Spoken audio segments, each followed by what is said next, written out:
Welcome home.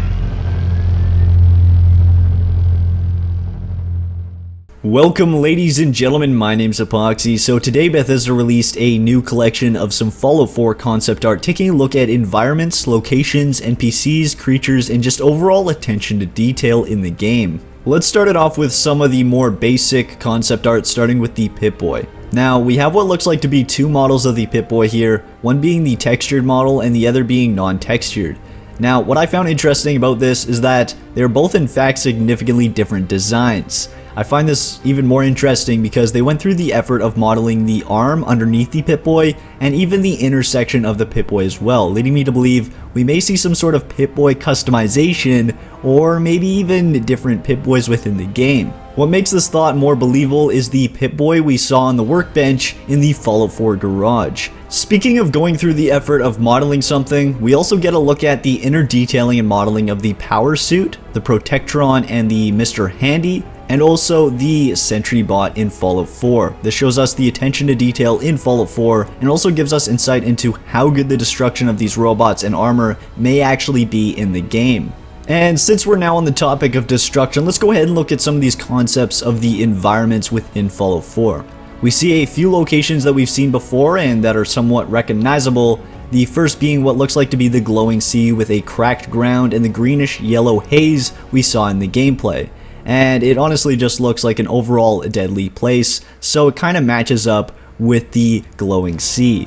We also get a look at a before and after of the destruction of a single street confirmed to be within Fallout 4, and also what looks like a road in the trailer. However, out of this part of the artwork, I'd have to say my favorite is what looks like to be a small settlement within Fallout 4, and this could actually be something we see in the game. Now, if we move on to the next bit of environments, we get a look at some locations that look more to be downtown areas that are more fleshed out with buildings. The concept on the left looks like the location that we actually see downtown within the Fallout 4 trailer.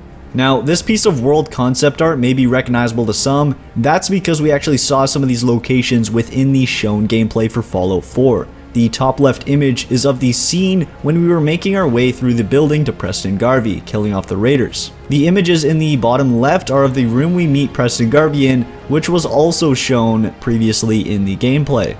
However, alongside these familiar pieces of art, we have two never before seen art. The top right being of a destroyed diner as seen in Fallout 3 around the wasteland, and we also get to see this odd sci-fi like building, and to me this building doesn't look like any other that I've seen in Fallout before, so if you have any theories, feel free to leave them in the comment section below. Now for a close-up of some of the Wastelander NPCs. Sure, we've gotten to see a ton of the Wastelanders and NPCs inside the walls of Diamond City for example, but not really of any of the wanderers out in the wastes or in the more run-down locations. We've gotten a few interesting characters varying in size, shape, age, and gender. However, that's not even the most interesting part of this concept art. We also got to look at some sort of binocular equipment piece on this man's head. Now this could be scrapped, but it would be definitely very cool to see something like this in the wastes, and it would also be unsure of whether the player would actually be able to get their hands on this nice little gadget and whether it would be functional. Speaking of nice little gadgets, some of the raiders in Fallout 4 will be decked out with gear that the raiders from previous games could only wish for. We get a look at some of the bulked handmade armor with additions such as gas masks, and we also get a look at some awesome interesting weaponry. We see a heavy weapon that looks like to be some sort of flame weapon due to the canister and the smoke spewing from the barrel. A few melee weapons we get a look at include some sort of machete, a spiked modified sledgehammer, and some never before seen weapon.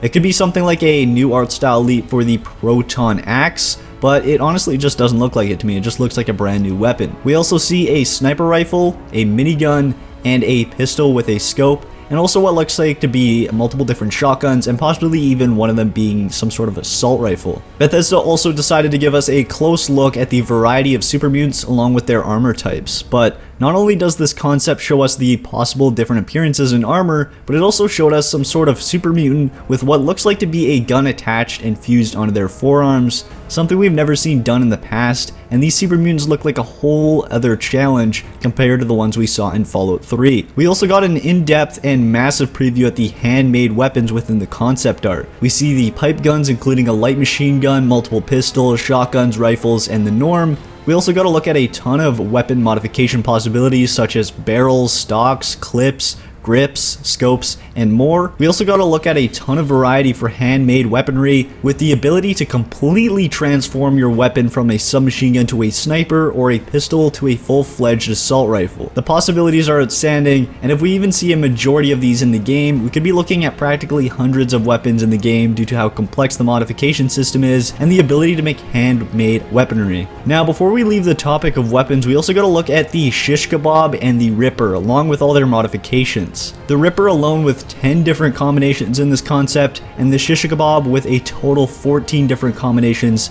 in modifications. Within this, we see what looks like to be the ability to change the heat or at least the color of the flame, turning it from the normal orange and yellow to blue and even white. Not sure what that's really about, but something really cool to see in the concepts. And to wrap this up, we've got two more to look at. We got a look at some lootable items such as the Nuka-Cola Blaster, which I'm not sure whether that is a serious blaster or not, or whether it's just a joke, as well as some lootable containers and furniture and terminals throughout the wasteland. And finally, concept of all the pre-war vehicles, some of which we actually saw during the E3 pre-war gameplay. But anyways guys, that's actually it for this video. Hopefully you guys did enjoy this video. If you did, please smack that like button down below and subscribe to join the good fight. It would be super greatly appreciated. But until next time, this is Epoxy signing off. On the way down, screaming, if all we have is time, then we'll be alright. It's not much, but it's